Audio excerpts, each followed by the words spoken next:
My name is Jensen Mitchell, 27 years old, living with a heart condition that requires daily medication to keep me alive. I never thought my own sister Madison would betray me so deeply by switching my pills as a joke. When I collapsed during my presentation, my parents rushed to the hospital not to support me but to beg me to protect her. The toxicology report revealed something far worse than a prank. Before I dive into how my own sister nearly killed me, let me know where you're watching from and hit that like and subscribe button. Trust me, you'll want to follow this story to its shocking conclusion. Growing up with long QT syndrome meant I was always the fragile kid in the family. My condition causes irregular heartbeats that can trigger sudden fainting spells or seizures, and in the worst cases, sudden death.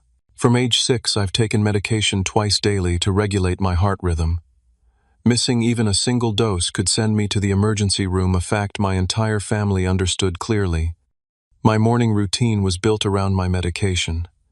Wake up, take the first pill with breakfast, set an alarm for the evening dose, and always carry emergency backup pills. My doctor had recently switched me to a new medication that was working incredibly well. For the first time in years, I felt almost normal, with more energy and fewer side effects. The new pills were slightly larger than my old ones and had a distinctive blue coating, making them easy to identify. Despite my condition, I managed to build a successful career as a financial analyst. I worked remotely most days, but important presentations required in-person meetings. I was careful, methodical, and never took risks with my health. That's how I survived for 27 years, with a condition that takes many before they reach adulthood. My parents, Robert and Catherine Mitchell, were protective but encouraging throughout my childhood. They pushed me to live as normally as possible while respecting my limitations. My younger sister Madison, however, had a different perspective on my condition. Just 3 years younger than me, she grew up in the shadow of a brother who required extra attention due to health concerns. Madison developed a peculiar sense of humor early on. Her jokes often crossed the line between funny and cruel. When we were kids, she once hid my backup medication during a family vacation, causing a full-scale panic until she revealed where she'd put it. My parents grounded her for a week, but their discipline never seemed to stick. "She's just being a kid," my dad would say. "She doesn't understand the severity." But Madison wasn't a kid anymore, and as we grew older, her pranks became more sophisticated and malicious. By the time I reached my mid-20s, the dynamic in our family had shifted. I had secured a good job with Lincoln Financial Group, bought my own condo, and was building a stable life despite my health challenges. Madison, meanwhile, bounced between jobs, accumulated debt, and frequently moved back home with our parents. Each time they welcomed her with open arms and open wallets. The resentment built slowly. I noticed it in the comments she would make during family dinners. "Must be nice to have everyone worry about you all the time," or "Jensen gets all the attention because of his heart, but what about my problems?" My parents would quickly change the subject, avoiding conflict at all costs. What I didn't know then was that Madison's problems were far more serious than occasional unemployment. She had developed a gambling habit that drained her bank account and maxed out multiple credit cards. She borrowed money from friends until no one would lend to her anymore. Our parents helped when they could, but even they had limits. This financial pressure was building in the background while I remained completely unaware. 3 months before the incident, I received a promotion that came with a significant salary increase. My parents hosted a celebration dinner, genuinely proud of my achievement. Throughout the evening, I noticed Madison's tight smiles and short responses. When our mother brought out a cake with congratulations written in blue icing, Madison excused herself from the table and didn't return for 20 minutes. When she came back, her eyes were red, but she blamed allergies. The week before everything happened, our family gathered for our monthly Sunday dinner. Madison seemed unusually interested in my health, asking detailed questions about my new medication. "What exactly does it do? How much do you take? What happens if you miss a dose?" At the time, I was touched by her apparent concern. I even showed her my pill organizer and explained my dosage schedule.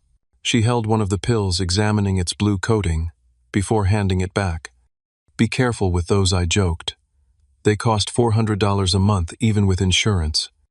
"Wow," she said, raising her eyebrows. So you're literally swallowing money every day. The morning of my collapse, I noticed something slightly off about my pills. The blue coating seemed duller and they felt lighter in my hand. In my rush to prepare for my presentation, I dismissed these observations. That split-second decision nearly cost me my life. The day started like any other. I woke up at 6:30, showered, had breakfast, and took my morning medication with a full glass of water.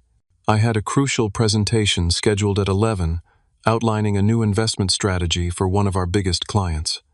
I'd been preparing for weeks, and this could mean a substantial bonus if everything went well. By 8 o'clock, I noticed something wasn't right. A slight dizziness came over me as I reviewed my presentation notes. My heart felt fluttery in my chest, a sensation I recognized as an irregular rhythm starting. I checked my pulse, finding it faster than normal, but not dangerously so. I attributed the symptoms to nerves about the presentation and took some deep breaths to calm myself. At 9:30, I arrived at the office and set up in the conference room. The dizziness had intensified, and I was now experiencing cold sweats. Colleagues commented that I looked pale, but I insisted I was fine. Just presentation jitters, I told them. Just stress. By 10:45, as people began filing into the conference room, I was fighting to maintain my composure.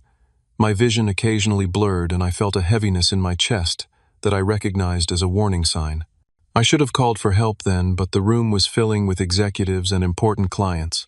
I convinced myself I could get through the hour-long presentation. I managed the first 10 minutes successfully, though I later learned from colleagues that my speech was becoming noticeably slurred. At 12 minutes in, while explaining a graph on the projection screen, the room began to spin. I gripped the edge of the table, trying to steady myself. My heart felt like it was trying to escape my chest, pounding irregularly and rapidly. "Jensen, are you okay?" my manager asked, rising from his seat. I opened my mouth to respond, but no words came out. The room tilted sideways, and then everything went black. I later learned that I collapsed face first onto the conference table, sending water glasses and laptops crashing to the floor. I began convulsing, a seizure triggered by my irregular heartbeat. My colleague Thomas immediately called 911, while our company's safety officer performed CPR until paramedics arrived. The next thing I remember is the harsh fluorescent lights of the emergency room ceiling. The steady beep of a heart monitor told me I was stable, at least for now. A doctor leaned over me, her expression serious. "Mr. Mitchell, you're in Memorial Hospital. You had a cardiac event. Can you tell me what medications you take?" My mouth was dry, and my voice came out as a croak. I listed my medications and explained my condition. The doctor frowned, making notes on her clipboard. "The paramedics found your medical alert bracelet and emergency contact information. Your family has been notified and should be here soon." Within the hour, my parents rushed into the room, faces pale with worry. Madison trailed behind them, unusually quiet.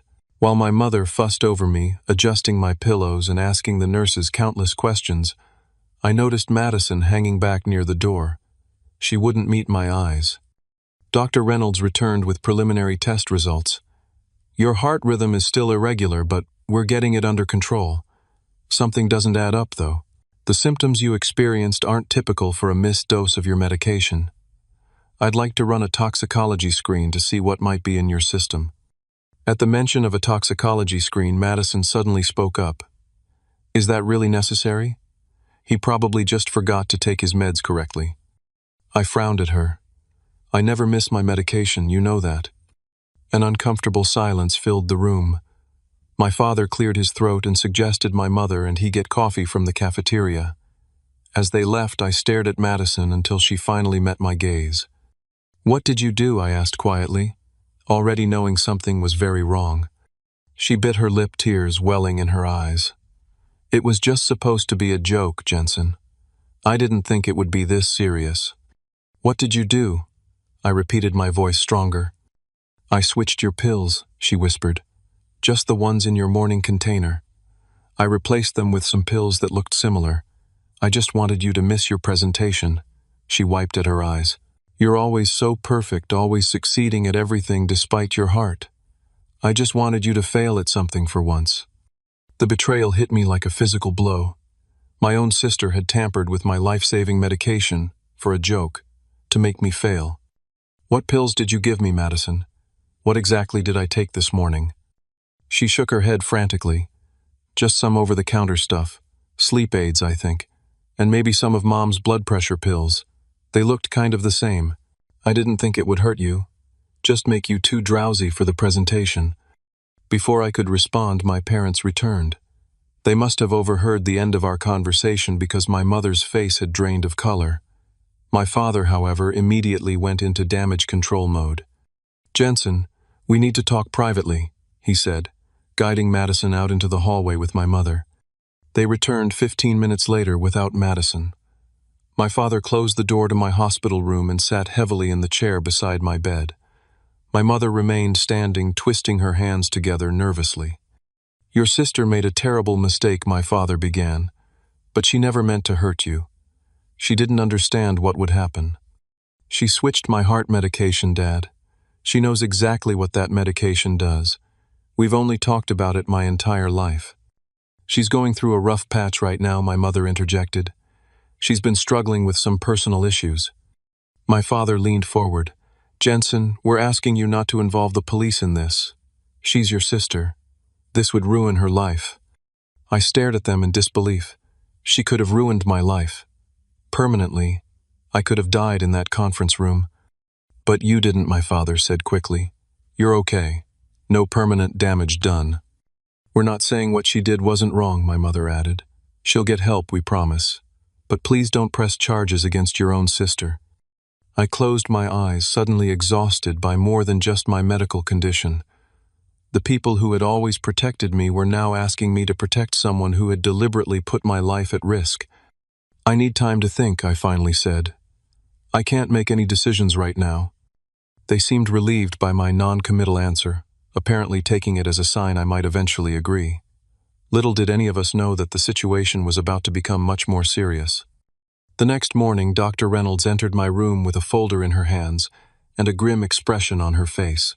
My parents and Madison were sitting beside my bed, having arrived early with coffee and breakfast sandwiches in a transparent attempt to butter me up. "I need to speak with Mr. Mitchell," Dr. Reynolds said firmly. "Alone, please." My father started to object, but the doctor cut him off. "This is a private medical matter. I must insist." Reluctantly, my family filed out of the room. Madison glanced back at me, her face a mask of anxiety. Once the door closed, Dr. Reynolds pulled a chair close to my bed and opened the folder. "Mr. Mitchell, the results of your toxicology screen have come back," she said, her voice professional, but with an undercurrent of concern I hadn't heard before. What I found island, deeply troubling. She turned the paper toward me, pointing to highlighted sections of chemical compounds I didn't recognize. Her face had turned noticeably pale. "These aren't just random over-the-counter medications," she explained. "Your system contains a combination of high-dose benzodiazepines, beta blockers, and what appears to be a prescription heart medication that directly interferes with your regular medication." She looked up at me, her expression grave. "This combination is particularly dangerous for someone with your condition. It could cause heart block, severe arrhythmia, respiratory depression, and potentially fatal complications. This wasn't just a harmless prank, Mr. Mitchell. Whoever did this created a potentially lethal cocktail." My mouth went dry. My sister admitted to switching my medication, but she claimed it was just sleep aids and maybe some blood pressure pills. Dr. Reynolds shook her head. "These aren't casual medications someone would have lying around. The benzodiazepines are prescription strength, much higher than any over-the-counter sleep aid. And the particular beta blocker in your system is specifically contraindicated for patients with long QT syndrome. It's literally one of the first medications listed as "do not take for your condition." She closed the folder and met my eyes directly. "Mr. Mitchell, as your physician, I have a professional and legal obligation to report suspected intentional poisoning to the authorities. This combination suggests knowledge and intent beyond a simple prank." The room seemed to tilt again, but this time from shock rather than medication effects. "You're saying my sister tried to kill me?" "I'm saying that whoever gave you these medications either knew exactly what they were doing or was criminally negligent. The specific combination found in your system is consistent with what we sometimes see in intentional overdose cases. My mind raced trying to process this information. Madison had always been jealous, resentful, and prone to cruel pranks, but attempted murder. It seemed incomprehensible, yet the evidence was right in front of me. I need some time to think, I said, my voice barely above a whisper. Of course, Dr. Reynolds replied, standing. But I should inform you that I've already notified hospital security about the situation, and they've contacted the police as a precautionary measure. An officer will likely want to speak with you today. After she left, I sat in silence for several minutes, trying to make sense of what I'd just learned. My own sister had given me a combination of drugs that could have killed me. Was it possible she didn't know that she had randomly selected pills that happened to form a lethal combination for someone with my condition? The coincidence seemed too great. When I felt steady enough, I asked a nurse to send my family back in. They entered cautiously, my father immediately asking what the doctor had wanted. She showed me the toxicology report, I said, watching their faces carefully. Madison, what exactly did you put in my pill container? My sister fidgeted with the sleeve of her sweater. Just what I told you. Some sleep stuff and maybe a few of Mom's pills. I don't remember exactly. The report shows prescription-strength benzodiazepines, beta blockers, and another heart medication that interacts fatally with my regular medication, I said, keeping my voice level. That's not something you'd find in a medicine cabinet. Madison's face drained of color. I don't know what those are. I just grabbed some pills that look similar to yours. From where, Madison? Where did you get prescription medications? My father interrupted. Jensen, what exactly are you suggesting? I'm not suggesting anything. I'm telling you what the toxicology report shows. Dr. Reynolds has already contacted the police.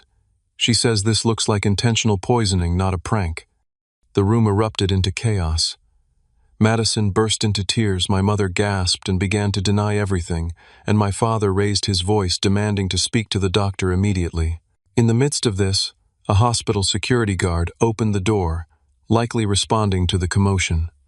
Is everything okay in here? He asked, eyeing my visibly distraught family. No, I said firmly. Everything is not okay. I need my family to leave my room right now. Jensen, you can't be serious, my mother pleaded. We're your family, my father insisted. We need to handle this together. The security guard stepped fully into the room. Sir, the patient has asked you to leave. I need to escort you out. With obvious reluctance, my parents headed for the door. Madison remained frozen, tears streaming down her face. Jensen, please, she whispered. I didn't know. I swear I didn't know what those pills would do. Go with Mom and Dad, Madison, I said tiredly. Just go. After they left, I sank back against my pillows, emotionally drained. The security guard asked if I wanted to file a formal complaint against my visitors, but I declined for the moment. I needed time to think, to process everything that had happened. That evening, after the police had taken my initial statement, my father returned alone. He entered my room without knocking, his expression a mixture of anger and desperation. We need to talk, he said, pulling an envelope from his jacket pocket. This has gotten completely out of hand. Where are Mom and Madison? I asked. I took them home. Madison is distraught. Your mother had to take a sedative. He sat down heavily in the chair beside my bed. Jensen, I understand you're upset, but involving the police is going too far. I didn't involve them. Dr. Reynolds did, because she recognized attempted murder when she saw it. My father flinched at the words, but quickly recovered. That's ridiculous. Your sister made a mistake. A terrible, thoughtless mistake, but she would never try to kill you. He placed the envelope on my bed. $50,000. Cash. To make this go away, say it was a misunderstanding. Tell the police you put the wrong pills in your container yourself. I stared at the envelope then. At my father, a man I had respected my entire life. You're trying to bribe me to cover up what Madison did. He sighed, suddenly looking much older. There's something you don't know, Jensen. Madison has had problems. Drug problems. She's been in and out of rehab twice. We kept it from you because of your heart condition. We didn't want to stress you. The pieces began to fall into place. So she had access to these drugs because of her own addiction. She's been clean for 6 months, he said quickly. But yes, she still had contacts, old friends who could get her things. He ran a hand through his thinning hair. If this becomes a police matter with her history, she'll go to prison. Your sister will go to prison, Jensen. Can you live with that? I looked at the envelope again, then back at my father. Can you live with the fact that she nearly killed me? That she might have succeeded if my colleagues hadn't acted so quickly? Of course that's terrible, unforgivable even. But she's family, Jensen. We protect family. You didn't protect me, I said quietly. You're still not protecting me. He stood abruptly, leaving the envelope on the bed. Think about it.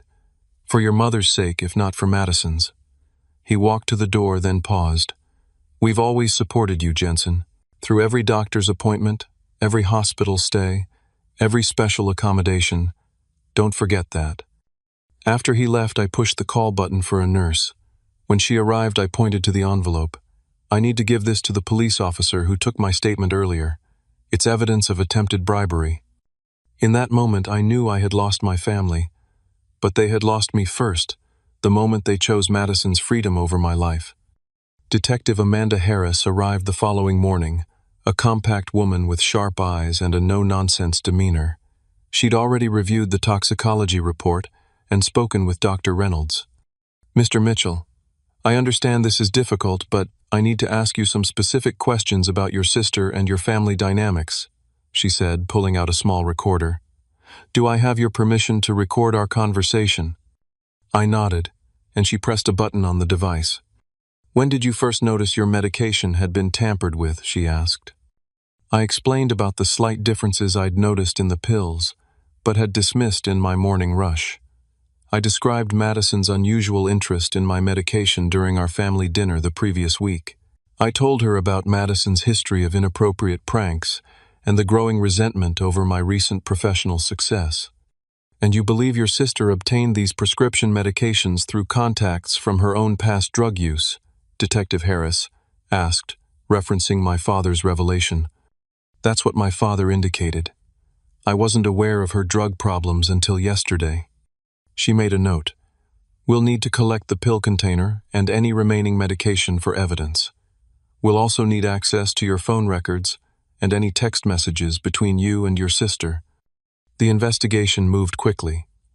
Police obtained a warrant to search Madison's apartment, where they found several prescription bottles without labels. They discovered internet searches on her laptop for drug interactions with long QT syndrome and untraceable poisons. Most damning of all, they found a text conversation with someone named Ryan discussing how Jay's problem will be solved soon and how they would celebrate when the insurance money comes through. I learned I had a life insurance policy I hadn't been aware of, taken out by my parents when I was diagnosed with long QT syndrome. It was intended to cover final expenses if my condition proved fatal. Madison was listed as the primary beneficiary, set to receive $500,000 upon my death. Through all this, the pressure from my family intensified. My parents called constantly, leaving voicemails that ranged from pleading to threatening. Extended family members I barely spoke to suddenly reached out, urging me to keep this a family matter and consider what this will do to your parents. My mother's sister told me I was killing your mother with stress and asked if that was what I really wanted. The narrative they spread was that Madison had made an innocent mistake, that she had confused medications, that she never intended harm. They painted me as vindictive and unforgiving, willing to destroy my sister's life over a misunderstanding. Some relatives even suggested my medical condition had affected my thinking, that I wasn't remembering events clearly. The isolation would have been unbearable if not for an unexpected ally. Elijah Carter, one of the nurses who had cared for me during my first day in the hospital, became a source of support and encouragement. He had witnessed Madison's confession and my parents' reaction, and he made a point to check on me even after I was no longer assigned to his care. What you're doing takes courage, he told me during one of his visits. Standing up to family is one of the hardest things in the world. Elijah helped me document my ongoing symptoms and provided copies of my hospital records for the investigation. He connected me with a patient advocate who could help navigate the legal aspects of my case. Most importantly, he listened without judgment when I needed to process the overwhelming emotions of betrayal. 3 weeks after my collapse, Detective Harris returned with new information. Madison's boyfriend Ryan had been brought in for questioning and had quickly turned on her to save himself. He claims Madison approached him about finding ways to, and I quote, solve her financial problems permanently, Detective Harris explained. According to Ryan, she specifically asked about medications that would interact badly with your heart condition. He says he helped her research drug interactions but thought it was just talk. He didn't believe she would actually go through with it. Do you believe him? I asked. Not entirely, she admitted. We found text messages where he provided specific instructions on which medications to obtain and how to crush and repackage them to look like your prescription. He's facing charges as an accomplice. The scope of Madison's planning was staggering. This wasn't a spontaneous prank or a moment of jealous impulse. She had researched, prepared, and executed a plan designed to end my life, while making it appear to be a tragic complication of my existing condition. As the evidence mounted, my parents' tactics changed. My father hired Gregory Palmer, one of the most expensive criminal defense attorneys in the state, to represent Madison. Palmer immediately began a campaign to discredit the evidence, suggesting that the police had mishandled the toxicology samples and that Madison's internet searches were taken out of context. The story leaked to local media, generating public interest and support. While my parents tried to keep Madison's name out of the press, mine was fair game. I received messages of support from strangers who were horrified by what had happened to me, but also threatening messages from people who believed I was destroying my family over a misunderstanding. My health suffered under the stress. I developed insomnia and anxiety, my heart rhythm becoming erratic enough that Dr. Reynolds recommended I take a leave of absence from work. The company was understanding, having witnessed my collapse firsthand, but the financial strain added to my worries. The medical bills were mounting, and although insurance covered most expenses, the deductibles and co-pays were substantial. Through it all, the question that haunted me was simple. How could my sister hate me enough to want me dead? We had our differences and rivalries, but I had never imagined her capable of this level of malice. Had the signs been there all along? Had I been blind to the depth of her resentment? These questions led to a breaking point when my parents arranged what they called a family meeting at their home. They promised it would just be the four of us, a chance to talk things through before the situation progressed further. Desperate for answers, and perhaps for reconciliation, I agreed to attend. I should have known better. When I arrived, I found not just my parents and Madison, but a dozen extended family members. Aunts, uncles, cousins. Even my elderly grandmother had been brought in for what was clearly an intervention. Not for Madison, the would-be murderer, but for me, the victim who refused to quietly forgive and forget. We're here because we love you, Jensen. My mother began, her voice quavering. We want our family to heal. What followed was 2 hours of coordinated emotional manipulation. Madison performed a tearful apology, claiming she had been in a dark place and wasn't thinking clearly. She insisted she never meant to hurt me, just to make me miss my presentation. My relatives took turns explaining how family forgiveness was a virtue, how pressing charges would only create more pain, how I needed to be the bigger person. Through it all, I remained silent, letting them exhaust their prepared speeches. When they finally finished, expectant eyes turned to me, waiting for my capitulation. Is that all? I asked quietly. Jensen, my father said warningly. No, I want to be sure everyone has had their say. I looked around the room. Because now I'll have mine. I stood addressing the assembled family. Madison didn't make a mistake. She didn't accidentally grab the wrong pills. She researched which medications would interact fatally with my heart condition. She acquired those specific drugs. She carefully replaced my life-saving medication with a combination designed to kill me. Protests erupted, but I raised my voice over them. The police have the evidence. Internet searches, text messages planning my death, discussions about collecting my life insurance. I turned to my parents, and instead of being horrified that one of your children tried to murder the other, you've done everything possible to protect her and pressure me. My father stood now too, his face red with anger. We've done everything for you, your entire life, Jensen. Everything. And this is how you repay us, by trying to send your sister to prison. She tried to kill me, Dad. She nearly succeeded. If you go through with this, he said, his voice low and dangerous. "You are no longer our son. Do you understand? You will be dead to this family." The room fell silent. My mother let out a small sob. Madison stared at the floor. I looked at my father, a man who had coached my little league teams, who had sat by my hospital bed through countless scares, who had taught me to drive and helped me move into my first apartment. "I was already dead to this family," I said finally. "The moment you chose Madison over me, the moment you decided her freedom was worth more than my life, I was already gone." I walked out of that house knowing I would never return. The family I had known and loved was gone, replaced by strangers who valued appearances over truth and loyalty over justice. I was entirely alone. Or so I thought. When I reached my car, I found I couldn't drive. My hands were shaking too badly to grip the steering wheel. I called the only person I could think of. Elijah arrived 20 minutes later, took one look at my face, and simply said, "Let me drive you home." That night, sitting in my apartment with a cup of tea, Elijah had insisted on making I reach the lowest point of my crisis. Not just physically ill, but emotionally devastated. I questioned everything about my childhood, wondering if my parents had ever truly loved me, or if I had always been a burden they resented. I wondered if there was something fundamentally unlovable about me that had made my sister hate me enough to want me dead. "You know this isn't about you, right?" Elijah said, interrupting my spiral of self-doubt.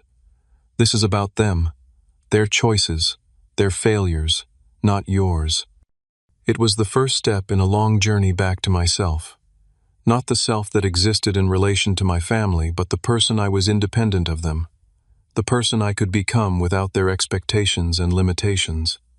2 days after the disastrous family intervention, District Attorney Sophia Lawson called to inform me they were charging Madison with attempted murder in the first degree. Ryan faced charges as an accomplice. My parents would be investigated for obstruction of justice and tampering with evidence based on text messages suggesting they had helped Madison clean her apartment before the police search.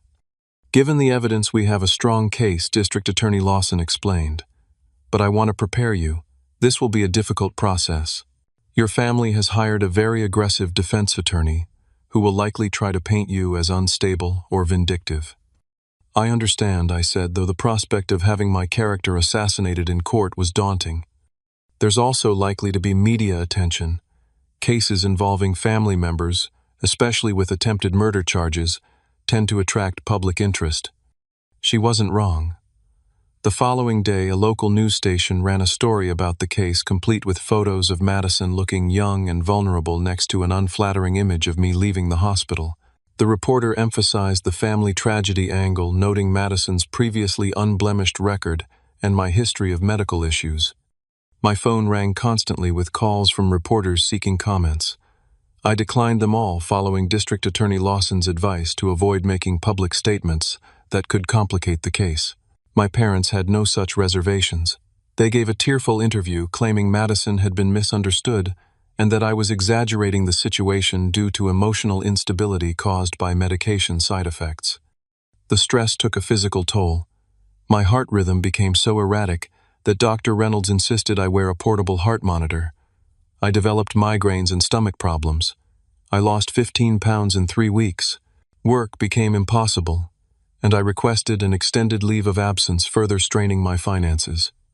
Elijah continued to be my strongest support, checking on me daily, and sometimes bringing dinner when I was too exhausted to cook. Through him, I connected with a support group for victims of family violence, where I met others who understood the particular pain of betrayal by those who should have protected you. As the pre-trial proceedings began, more disturbing information emerged. The prosecution discovered that Madison had made 3 previous attempts to tamper with my medication, gradually increasing the dosage of dangerous substances. This explained several minor episodes I had experienced in the months before my collapse incidents I had attributed to stress or changes in my condition. Even more shocking were the old medical records Detective Harris uncovered.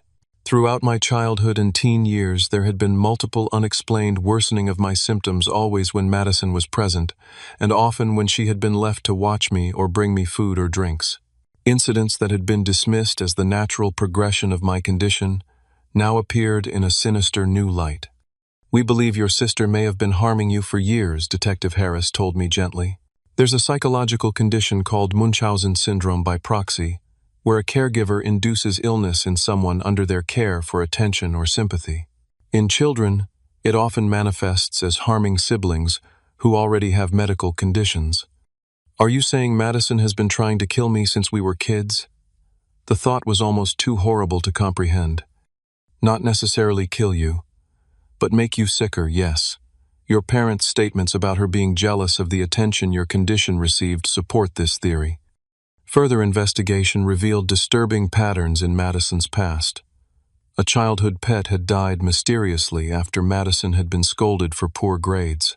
A roommate in college had suffered unexplained arsenic poisoning that was attributed to contaminated well water. Madison's ex-boyfriend had been hospitalized with symptoms similar to mine just before their breakup. My parents, confronted with this evidence, doubled down on their defense of Madison. They insisted these were coincidences or misunderstandings. They hired a psychiatrist who, without ever examining Madison, provided a statement suggesting she suffered from undiagnosed mental health issues that impaired her judgment. The implication was clear: Madison wasn't responsible for her actions and needed treatment, not punishment. The pressure campaign against me intensified. Anonymous packages arrived at my apartment containing childhood photos, cards I had made for my parents' family vacation mementos. The message was clear: remember these good times. Remember your loyalty. Drop the charges. When these tactics failed, the approach turned nastier. Rumors spread among extended family that I had always been jealous of Madison, that I was exaggerating what happened for attention, that I was mentally unstable. My father's threat to disown me became reality when I received legal documents showing I had been removed from my parents' will. A letter from their attorney informed me I was no longer welcome at family properties and should arrange to collect any personal belongings I had stored at their home. The final blow came when my mother's sister, Aunt Patricia, arrived unannounced at my apartment. I had always been close to her, spending summers at her lake house and confiding in her about struggles with my condition. I let her in, hoping perhaps one family member might be on my side. Your mother hasn't slept through the night since this started, she began without preamble. Your father's blood pressure is through the roof. Is this really what you want? To destroy everyone who loves you? They're defending someone who tried to kill me, Aunt Patricia. Multiple times, apparently. She waved this away. Madison needs help, not prison. And your parents are just trying to protect their daughter. I'm their child, too, I said quietly. Yes, but you've always been stronger than Madison, more independent. You can handle this. She reached for my hand. Imagine what prison would do to her. She wouldn't survive it.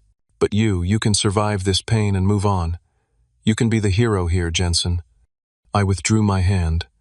By letting her get away with attempted murder, by understanding that family sometimes requires sacrifice, she countered.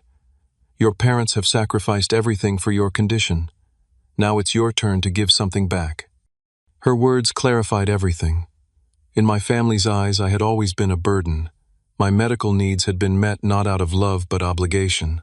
Now that the obligation ran in the other direction, I was expected to sacrifice my justice, my safety, perhaps even my life for the family good. I think you should leave, I said. Jensen, be reasonable. Get out of my apartment, Aunt Patricia. And tell my parents not to send anyone else. I'm done. After she left, I called Elijah. I need to get out of this apartment. Out of this city, maybe. Where do you want to go? He asked without hesitation. Anywhere they can't find me. That weekend, Elijah helped me pack essential belongings into his car. I arranged with my building manager to continue paying rent remotely, but I needed physical and emotional distance from the constant pressure and surveillance. We drove 3 hours to a small rental cabin Elijah's family owned in the mountains, a place with no internet and spotty cell service but peaceful isolation. For 2 weeks I recovered physically and began to heal emotionally. The distance gave me perspective. I realized I had spent my entire life trying to earn the unconditional love that should have been freely given. I had accepted scraps of affection and convinced myself it was a feast. I had allowed my sister's jealousy to be my problem, to manage rather than my parents' responsibility to address. When I returned to the city, it was with a resolve that couldn't be shaken. I met with District Attorney Lawson and confirmed I wanted to proceed with all charges. I arranged for a restraining order against my parents and Madison. I changed my phone number and email address, closing off the constant barrage of manipulation. Most importantly, I stopped questioning whether I deserved better treatment. I knew I did. Everyone does. The trial began 4 months after my collapse. By then, I had moved to a new apartment, started therapy, and slowly begun rebuilding my life. My health had stabilized, though Dr. Reynolds warned that the emotional trauma had likely caused lasting impact on my heart condition. Madison entered the courtroom in a conservative blue dress hair, pulled back in a simple ponytail, the picture of an innocent young woman, wrongly accused. My parents sat directly behind her, my mother clutching a handkerchief, my father's face set in stone. They did not look at me. I testified on the second day, providing a detailed account of the events leading to my hospitalization. Madison's attorney, Gregory Palmer, spent hours trying to undermine my credibility, suggesting my memory was compromised by my medical condition and medications. "Isn't it possible, Mr. Mitchell, that you misunderstood your sister's actions?" Palmer asked. "That perhaps you accidentally mixed up your own medications and are now blaming her due to long-standing sibling rivalry?" "No," I replied firmly. "I never mix up my medications. My life depends on taking them correctly." "But you admit you noticed something different about the pills that morning, and took them anyway." "I noticed subtle differences that I attributed to a change in manufacturing. I had no reason to suspect someone had deliberately replaced my life-saving medication with a potentially lethal combination." "Someone," Palmer repeated. "But you can't be certain it was Madison, can you? She admitted it to me in the hospital room. She said it was a joke that she wanted me to miss my presentation." Palmer paced before the jury. "A joke, not attempted murder. Isn't it possible you've blown this out of proportion, Mr. Mitchell? That your sister made a thoughtless but not malicious mistake?" "The toxicology report showed a specific combination of drugs known to be lethal for someone with my condition. That's not a mistake. That's planning."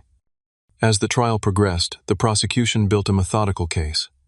Medical experts testified that the combination of drugs found in my system would likely have been fatal without prompt medical intervention. Digital forensics experts presented Madison's internet search history, showing research into drug interactions with long QT syndrome and methods to make deaths appear natural. Ryan testified as part of a plea deal describing how Madison had approached him about finding ways to solve her financial problems permanently. He admitted helping her research which medications would cause a fatal reaction with my heart condition. "She was specific about wanting something that would look like a natural complication," Ryan testified. "Something that wouldn't raise suspicions because of his existing condition." The most damning evidence came from Madison's own text messages.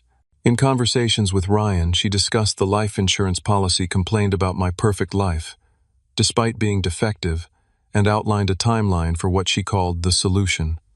3 weeks into the trial, the prosecution called Dr. Sarah Bennett, a pediatric cardiologist who had treated me from ages 8 to 18. She brought medical records showing patterns that had gone unnoticed at the time. Looking back at Jensen's records, we can see multiple instances where his condition worsened dramatically, without clear medical explanation, Dr. Bennett testified.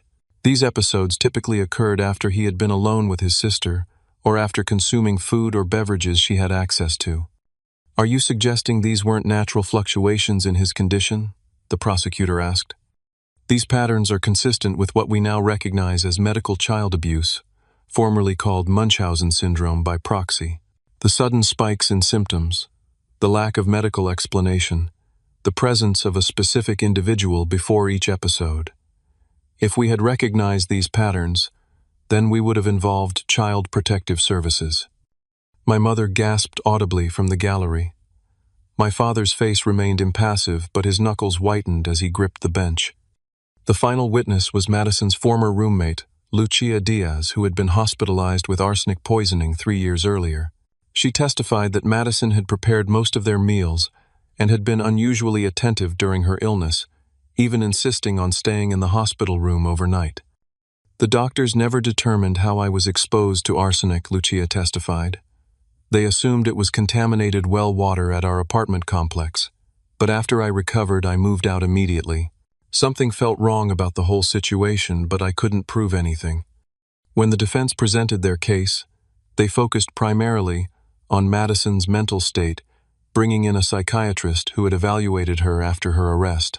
Dr. Marcus Fuller testified that Madison suffered from borderline personality disorder and narcissistic tendencies that impaired her judgment and ability to feel empathy. Madison experiences emotions differently than most people, Dr. Fuller explained. She has difficulty understanding the consequences of her actions and often feels intense jealousy and abandonment fears that can trigger impulsive behavior. On cross-examination, however, the prosecution established that personality disorders did not prevent Madison from understanding right from wrong or planning complex actions. Would someone with borderline personality disorder understand that tampering with heart medication could cause death? The prosecutor asked. Yes, Dr. Fuller admitted. They would understand the concept even if they might not fully process the emotional reality of those consequences. The defense called character witnesses former teachers and friends who described Madison as kind and generous. They presented an alternative narrative where Madison, struggling with undiagnosed mental illness and financial problems, had made a terrible mistake without understanding the consequences. My parents both testified, describing Madison as a troubled but loving daughter who had always lived in the shadow of a chronically ill brother. They portrayed our family dynamic as challenging but ultimately loving with everyone, making sacrifices for the greater good. We always tried to treat our children equally, my mother testified tearfully. But Jensen's condition required extra attention, extra care. Madison sometimes felt left out, and perhaps that created resentment over time. But she would never deliberately harm her brother. Never. When my father took the stand, he spoke directly to the jury, his voice steady and authoritative. Our family has been torn apart by these accusations. Madison made a thoughtless mistake, yes, but she's not a murderer. She's a young woman who needs help, not punishment. Neither of them looked at me once during their testimony. In closing arguments, the prosecution emphasized the premeditation evident in Madison's actions. This was not a prank gone wrong, the prosecutor told the jury. This was a carefully planned attempt to kill Jensen Mitchell and make it appear to be a natural death from his existing condition. The defendant researched lethal drug interactions, obtained specific medications, and replaced her brother's life-saving pills with a deadly combination. She discussed her plans with her boyfriend and anticipated collecting life insurance money. These are the actions of someone who intended to commit murder. The defense made a final appeal to sympathy.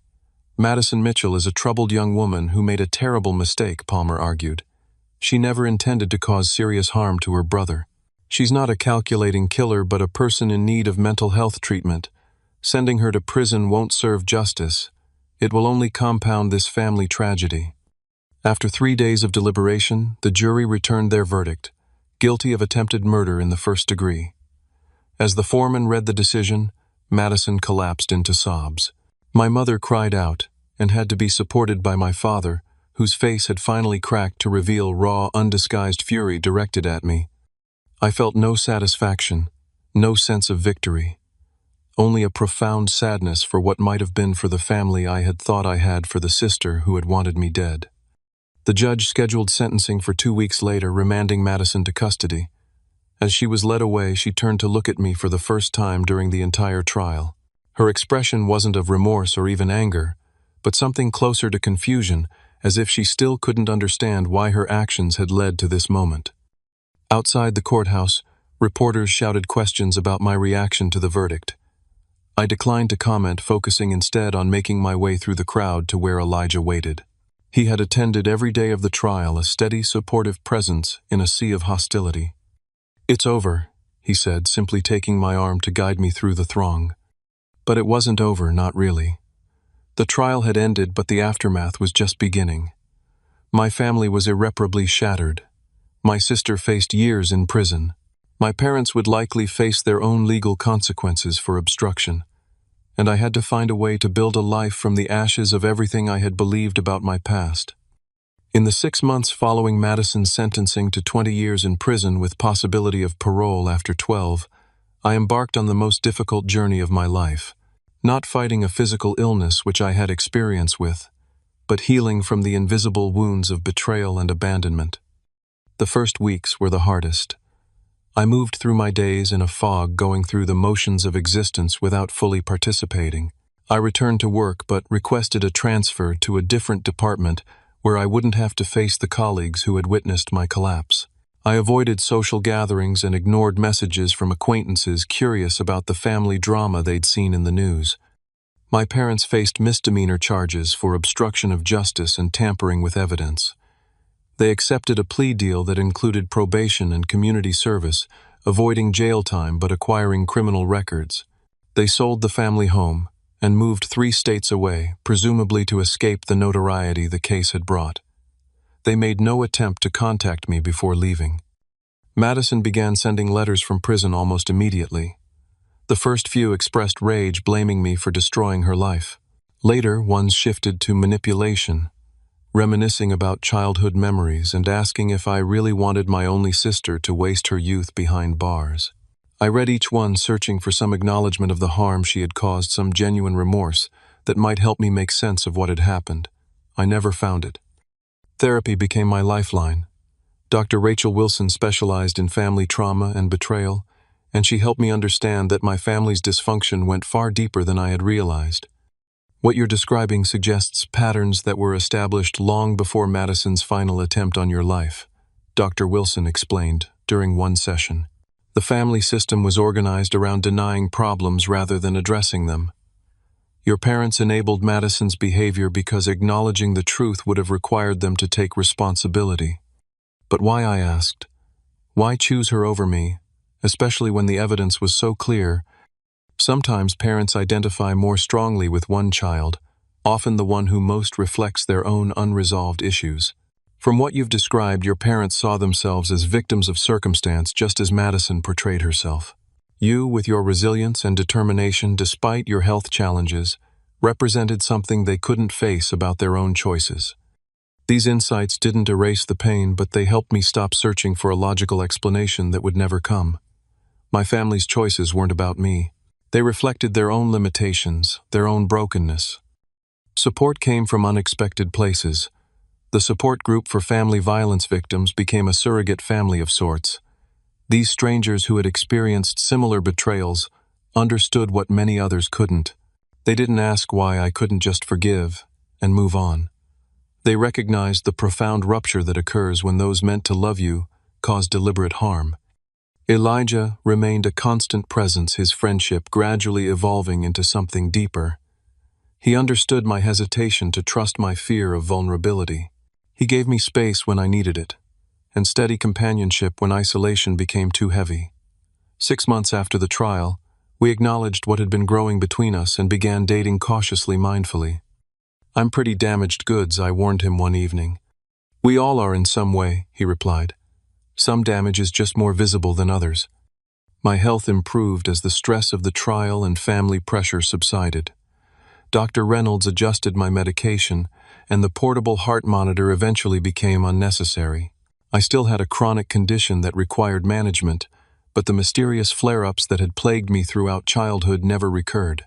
The revelation that many of those episodes had likely been induced by Madison was simultaneously validating and horrifying.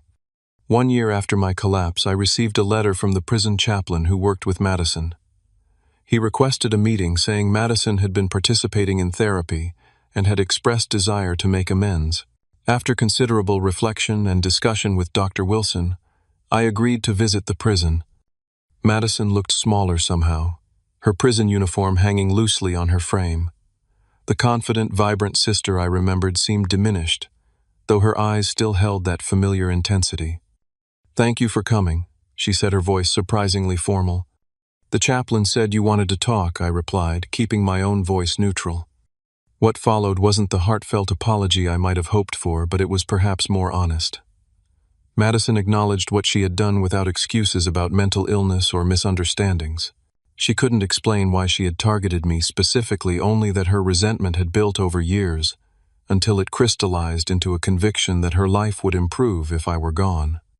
"I don't expect forgiveness," she said at the end of our conversation. "I don't deserve it. But I wanted you to know that I understand now what I did, and I'm sorry for whatever that's worth." It wasn't closure exactly. The damage was too extensive, the betrayal too profound for such a neat resolution, but it was something, an acknowledgement of reality, if nothing else. 2 weeks later, I visited my parents in their new home. The meeting was even more difficult than the one with Madison. Unlike her, they remained entrenched in denial, insisting they had only ever tried to protect both their children. "We lost everything because of this," my father said bitterly. "Our reputation, our savings, our daughter's future. I almost lost my life." I reminded him quietly. "That was never going to happen," my mother insisted. "Madison wouldn't have gone through with it. She was just acting out." I realized then that they would never acknowledge the truth. Their reality was too firmly constructed around their self-image as good parents caught in impossible circumstances. Accepting Madison's true intentions and their own role in enabling her would require a complete dismantling of that identity. I left, knowing it was the last time I would see them, not because of anger or resentment, but because there was no authentic relationship possible with people who could not or would not recognize reality. The parents I had loved existed primarily in my childhood memories, not in these strangers who had chosen comfortable lies over painful truth. 18 months after my collapse, I moved to a new city accepting a job offer that represented both professional advancement and a fresh start. Elijah applied for positions at nearby hospitals and joined me 3 months later. We found an apartment with large windows and filled it with plants and books and light. My new cardiologist, Dr. Chen, was impressed with how well I managed my condition. Many patients with long QT syndrome struggle with the psychological aspects of a chronic heart condition, he observed during our first appointment. "You seem to have developed remarkable resilience." "I've had a lot of practice," I told him, thinking not just of my physical health challenges, but the emotional ones as well. The distance provided perspective. I could see now how my family's dysfunction had shaped me, but also how it had failed to define me. I had survived not just Madison's attempt on my life, but years of subtle undermining gaslighting and emotional manipulation. That survival wasn't just luck or medical intervention. It was a testament to something within me that had always recognized my own worth, even when those who should have valued me most did not. Life isn't perfect now. I still have days when grief ambushes me, when I mourn the family I thought I had, and the sister who might have been my friend rather than my would-be murderer. I still manage a chronic health condition that requires daily attention and occasional medical interventions. But these challenges exist alongside joy, purpose, and genuine connection. I've learned that family isn't defined by blood, but by love in action.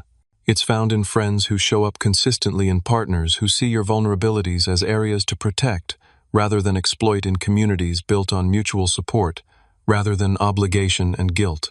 My chosen family might be smaller than my biological one, but it's built on a foundation of truth and respect rather than denial and manipulation. The most profound lesson from this experience is that we can't control how others treat us, but we can decide what treatment we're willing to accept. For too long, I accepted scraps of conditional love because I feared the alternative of no love at all. I now understand that healthy relationships aren't about convincing others of your worth. They're about connecting with people who already recognize it.